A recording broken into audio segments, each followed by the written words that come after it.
स्वागत है आप सभी का सिनेमा हॉल में। आज हम हॉलीवुड की एक शानदार मूवी के बारे में जानने वाले हैं जिसका नाम है वैन हेल्सिंग।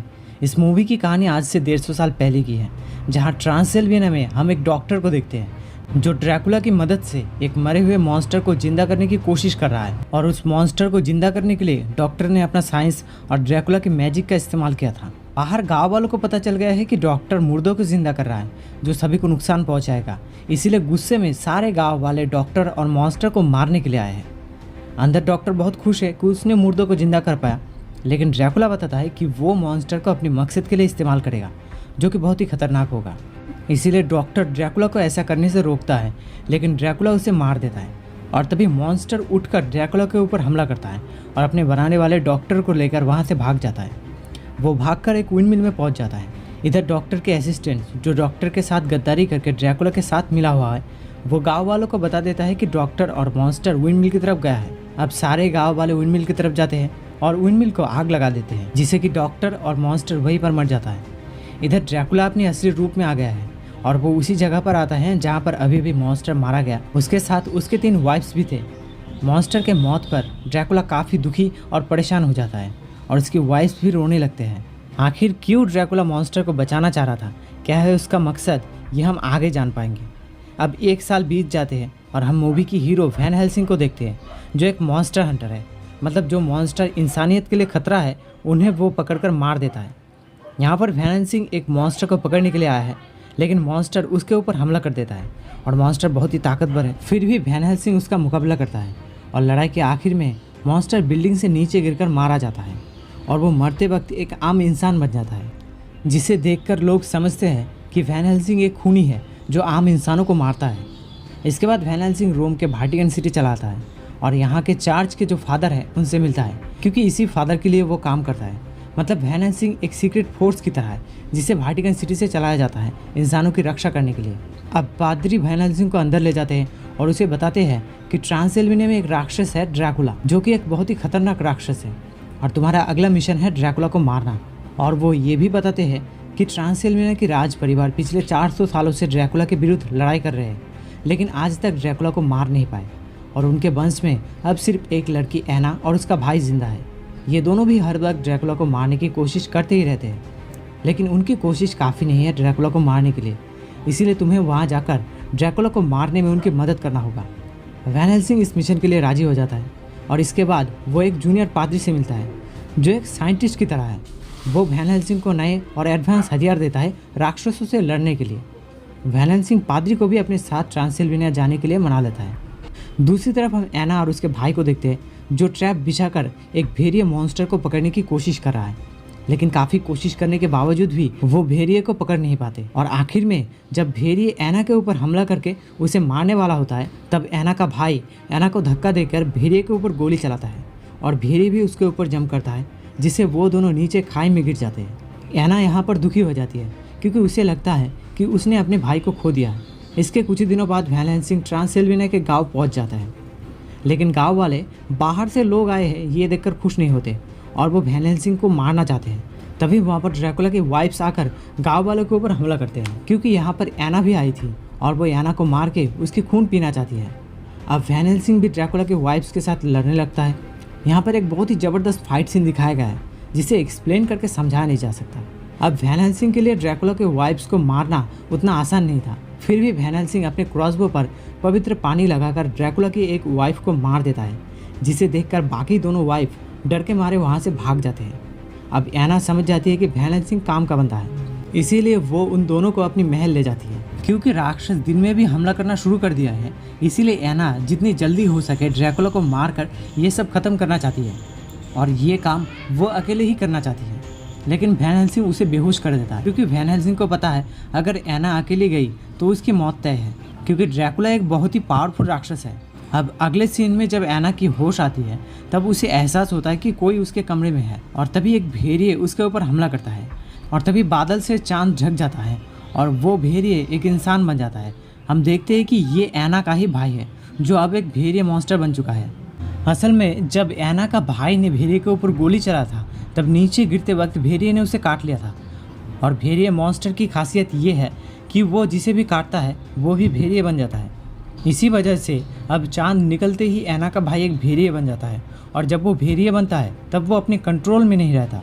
अब ऐना का भाई ऐना को बताता है कि मैं ड्रैकुला की सारी सीक्रेट जान चुका हूँ कि वो क्या करने जा रहा है, और मेरे ठीक होने का इलाज सिर्फ ड्रैकुला के पास ही है, जिसे मैं फिर से इंसान बन सकता हूँ, और इसीलिए उसने मुझे अपने वश में करके रखा है। और तभी चांद निकल जाता है और ऐना का भाई फिर से भेड़िया बनने लगता है। इतनी ही देर में वैन हेल्सिंग भी वहाँ पर पहुँच जाता है और वो ऐना के भाई को मारने की कोशिश करता है, लेकिन ऐना का भाई भेड़िया बनकर वहाँ से भाग जाता है। अब वैन हेल्सिंग और ऐना भेड़िए का पीछा करके एक महल में पहुँच जाते हैं, और अंदर जाकर वो दोनों काफ़ी सारे अंडे देखते हैं जो ड्रैकुला के अंडे हैं, जिनकी मदद से ड्रैकुला एक आर्मी बनाकर पूरी दुनिया में राज करना चाहता है। यही ड्रैकुला का सीक्रेट है। लेकिन इन अंडों को सीने के लिए बहुत हाई एनर्जी की ज़रूरत है, इसीलिए ड्रैकुला ऐना के भाई को अपने वश में करके रखा है, ताकि उसके अंदर जो भेड़िए का पावर है उसे इस्तेमाल करके ड्रैकुला अपने बच्चों को जिंदा कर सके। अब ड्रैकुला भेड़िए का एनर्जी को इस्तेमाल करके अपने कुछ बच्चों को जिंदा कर लेता है, और बच्चे निकलते ही ड्रैकुला की वाइफ्स उन्हें खून पिलाने के लिए गाँव ले जाती है। इधर वैन हेल्सिंग ड्रैकुला के बच्चे को मारने लगता है, और अपने बच्चे को मरता देख ड्रैकुला वैन हेल्सिंग के सामने आ जाता है। वैन हेल्सिंग उसके सीने में एक खंजर घुसा देता है, लेकिन इससे ड्रैकुला को कुछ नहीं होता। तब वैन हेल्सिंग मौका देखकर ऐना को लेकर वहाँ से भाग जाता है। इधर भेड़िए की एनर्जी काफ़ी नहीं था ड्रैकुला के लाखों बच्चों को जिंदा करने के लिए, और तब मशीन में एनर्जी कम पड़ जाता है, जिससे ड्रैकुला का जितना भी बच्चा जिंदा हुआ था वो सभी मर जाता है, जिससे ड्रैकुला काफ़ी दुखी हो जाता है। दूसरी तरफ वैन हेल्सिंग और ऐना भागते भागते उसी विंडमिल में पहुंच जाते हैं जहां पर 1 साल पहले डॉक्टर और मॉन्स्टर मारा गया था। अब ये दोनों अंदर जाकर देखते हैं मॉन्स्टर अभी भी जिंदा है। वैन हेल्सिंग उसे मारने ही वाला होता है कि तभी मॉन्स्टर कहता है मुझे मार दो, क्योंकि ड्रैकुला मुझे ढूंढ रहा है, और अगर मैं उसके हाथ लग गया तो वो मेरे ज़रिए अपने बच्चों को ज़िंदा करके पूरी दुनिया में राज करेगा, क्योंकि सिर्फ मेरे एनर्जी से ही ड्रैकुला के बच्चों को ज़िंदा किया जा सकता है। वैन हेल्सिंग समझ जाता है कि वो एक अच्छा मॉन्स्टर है जो किसी को नुकसान नहीं पहुंचाना चाहता, इसीलिए वैन हेल्सिंग उसे नहीं मारता। और तब भेड़िए उनकी सारी बातें सुन लेता है, मतलब ऐना का भाई जो अब ड्रैकुला के वश में है, और वो ड्रैकुला के पास जाकर उसे सब बता देता है कि मॉन्स्टर अभी भी जिंदा है, जिसकी मदद से तुम अपने बच्चों को जिंदा कर सकते हो। इधर ऐना मॉन्स्टर को मारना चाहती है क्योंकि उसके जिंदा रहने से खतरा और भी बढ़ जाएगा, लेकिन वैन हेल्सिंग उसे रोक लेता है और कहता है मैं मॉन्स्टर को अपने राज्य में ले जाऊंगा जहाँ पर वो सुरक्षित रहेगा और ड्रैकुला कभी भी उस तक नहीं पहुँच पाएगा। अब वैन हेल्सिंग मॉन्स्टर को घोड़ा गाड़ी में बिठाकर अपने राज्य में ले जाने लगता है, लेकिन रास्ते में ड्रैकुला की वाइफ्स उन पर हमला कर देता है। वैन हेल्सिंग को पहले से ही पता था कि ऐसा होगा, इसीलिए उसने एक प्लान बना कर आया था। उसने 2 गाड़ी लिया था, एक में मॉन्स्टर और एक में बम रख दिया था, और उस बम में ड्रैकुला का दूसरी वाइफ भी मारा जाता है। और तब ऐना दूसरी गाड़ी लेकर आती है जिसमें मॉन्स्टर है। तभी भेड़िए भी उनके ऊपर हमला करता है और वैन हेल्सिंग गोली से भेड़िए को मार देता है, लेकिन भेड़िए मरते मरते वैन हेल्सिंग को भी काट लेता है, जिससे कि वैन हेल्सिंग भी अब एक भेड़िए मॉन्स्टर बन जाएगा। ये देखकर ऐना घबरा जाती है और वो वैन हेल्सिंग से दूर जाने लगती है। तभी ड्रैकुला की तीसरी वाइफ ऐना को वहाँ से उठा ले जाती है। बाद में वो आकर वैन हेल्सिंग से कहती है अगर राजकुमारी को जिंदा चाहते हो तो मॉन्स्टर को हमें देना होगा। इस पर वैन हेल्सिंग राजी हो जाता है, लेकिन वैन हेल्सिंग कहता है डील हम ऐसी जगह पर करेंगे जहाँ पर बहुत सारा लोग होगा, जहाँ पर ड्रैकुला को अपना घिनौना रूप दिखाने का मौका नहीं मिलेगा। इसके बाद वैन हेल्सिंग एक फेस्टिवल में पहुँच जाते हैं, लेकिन यहाँ आने से पहले वैन हेल्सिंग मॉन्स्टर को कहीं छुपा कर आया है। मतलब उसका प्लान है कि वो ऐना को भी बचाएगा और मॉन्स्टर भी उन्हें नहीं देगा। वैन हेल्सिंग देखता है कि यहाँ पर जितने भी लोग हैं वो सभी राक्षस हैं जो आईने में दिखाई नहीं देते।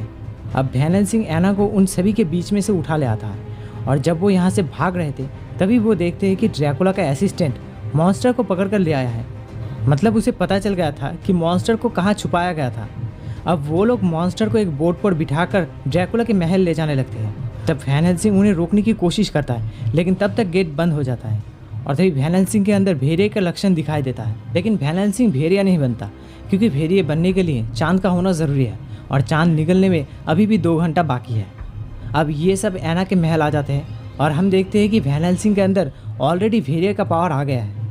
तब वैन हेल्सिंग ऐना के महल की दीवार पर एक नक्शा देखता है। ऐना बताती है कि उसकी पिता घंटों तक इस नक्शे को देखता रहता था और ड्रैकुला की महल जाने का रास्ता ढूंढता था। और कहानी तो ये भी है कि यही ड्रैकुला की महल जाने का कोई सीक्रेट जादुई रास्ता है। तब वो देखता है कि नक्शे का एक हिस्सा गायब है, और तभी वैन हेल्सिंग को याद आ जाता है कि ट्रांसिल्वेनिया में आने से पहले सीनियर पादरी ने उसे एक कागज़ का टुकड़ा दिया था, और वो देखता है कि वो टुकड़ा इसी नक्शे का है। जब वो टुकड़े को नक्शे पर लगाता है तब नक्शा जादू की तरह एक गेट बन जाता है, और उस गेट से वो सब ड्रैकुला के महल पहुंच जाते हैं। और महल में जाते ही वो ड्रैकुला के असिस्टेंट को देखकर उसे पकड़ लेते हैं। अंदर जाकर वो सभी देखते हैं कि मॉन्स्टर को बंदी बनाकर एक्सपेरिमेंट के लिए ले जाया जा रहा है और मॉन्स्टर जाते जाते वैन हेल्सिंग को बताता है ड्रैकुला के पास तुम्हारे ठीक होने का इलाज है, उसे लेकर पहले तुम खुद को ठीक करो। मतलब ड्रैकुला के पास एक ऐसा इंजेक्शन है जिसे लगाने पर वैन हेल्सिंग ठीक हो जाएगा और वो कभी भेड़िया नहीं बनेगा। यहाँ पर वैन हेल्सिंग को पता चलता है कि ड्रैकुला क्यों अपने पास वो इलाज रखा है, क्योंकि सिर्फ एक भेड़िया मॉन्स्टर ही ड्रैकुला को मार सकता है। इसीलिए ड्रैकुला उस इलाज को अपने पास रखा है ताकि अगर कोई भेड़िया मॉन्स्टर ड्रैकुला को मारने की कोशिश करे तो वो उसे इंजेक्शन देकर फिर से इंसान बना सके। अब एना और पादरी असिस्टेंट को लेकर इंजेक्शन ढूंढने जाते हैं और वैन हेल्सिंग जाता है मॉन्स्टर को बचाने। एना और पादरी को तो इंजेक्शन मिल जाता है जिससे वैन हेल्सिंग ठीक हो जाएगा, लेकिन असिस्टेंट चालाकी से उन्हें उस कमरे में बंद करके चला जाता है। तभी वहाँ पर ड्रैकुला की तीसरी वाइफ आ जाती है और एना उस जार को गिरा देती है जिसमें एसिड के अंदर इंजेक्शन था। एना कुछ एसिड गेट पर दे देती है जिससे गेट पिघल जाता है और पादरी इंजेक्शन लेकर वहाँ से बाहर आ जाता है, लेकिन ड्रैकुला की वाइफ एना को पकड़ लेती है और उनमें लड़ाई चलता ही रहता है। इधर वैन हेल्सिंग मॉन्स्टर के पास पहुँच गया और वो मॉन्स्टर को चुराने लगता है। तब ड्रैकुला वैन हेल्सिंग को देख लेता है और वो वैन हेल्सिंग को नीचे गिरा देता है। तभी एक बिजली के झटके से मॉन्स्टर मुक्त हो जाता है और वो नीचे गिरने लगता है। तब वो एक वायर को पकड़ लेता है जिससे वो उसी कमरे में जाकर गिरता है जहाँ ड्रैकुला की वाइफ ने एना को तकरीबन मार ही डाली थी। अब मॉन्स्टर ड्रैकुला की वाइफ को रोकने की कोशिश करता है ताकि एना वहाँ से भाग सके, लेकिन बाहर निकलते ही ड्रैकुला की वाइफ फिर से एना को पकड़ लेती है। तब पादरी एना को एक हथियार देता है जिससे एना ड्रैकुला की वाइफ को मार देती है। इधर हम देखते हैं कि चांद निकलने पर वैन हेल्सिंग एक भेड़िया मॉन्स्टर बन जाता है। ड्रैकुला उसे अपनी टीम में लेने की कोशिश करता है कि अब हम दोनों ही राक्षस हैं और हम दोनों मिलकर इस पूरी दुनिया में राज करेंगे, लेकिन वैन हेल्सिंग उसके बातों पर नहीं आता। वो ड्रैकुला के ऊपर हमला करता है और इन दोनों के बीच काफ़ी देर तक लड़ाई चलता है, जिसमें कभी वैन हेल्सिंग ड्रैकुला को तो कभी ड्रैकुला वैन हेल्सिंग को पीटता है। लेकिन लड़ाई के आखिर में वैन हेल्सिंग ड्रैकुला के गले पर काट लेता है, जिससे ड्रैकुला वहीं पर मर जाता है और उसके मरने के साथ साथ उसके सभी बच्चे भी मर जाते हैं। और तब एना भी वहाँ पर पहुँच जाती है और वो देखती है कि वैन हेल्सिंग एक मॉन्स्टर बन चुका है, इसीलिए वो वैन हेल्सिंग को इंजेक्शन लगाने जाती है। लेकिन वैन हेल्सिंग तो अब एक मॉन्स्टर है और मॉन्स्टर एना को खतरा समझकर उसके ऊपर हमला कर देता है, जिसे एना वहीं पर मर जाती है। लेकिन उसने वैन हेल्सिंग को इंजेक्शन लगा दिया था, जिससे वैन हेल्सिंग फिर से इंसान बन जाता है और वो देखता है कि उसने खुद अपने हाथों से एना को मार दिया है। अब वो एना को उठाकर रोने लगता है क्योंकि वो एना से प्यार करने लगा था। अब मूवी के आखिरी सीन में हम देखते हैं कि मॉन्स्टर अपनी तरह जा रहा है और वैन हेल्सिंग एना के शरीर पर आग लगाता है और तभी वैन हेल्सिंग आसमान की तरफ देखता है तो उसे बादल में एना दिखाई देता है, जिसे देखकर लग रहा था मानो उसे अपना सब कुछ मिल गया है और वो बहुत खुश है। इसे देखकर वैन हेल्सिंग भी मुस्कुराता है और इसी के साथ ये शानदार मूवी यहीं पर ख़त्म होता है। ये मूवी 2004 में रिलीज़ हुआ था, लेकिन अगर आज भी आप इस मूवी को देखेंगे तो आपको अच्छा लगेगा। वीडियो देखने के लिए शुक्रिया। मिलते हैं आपसे अगली वीडियो में।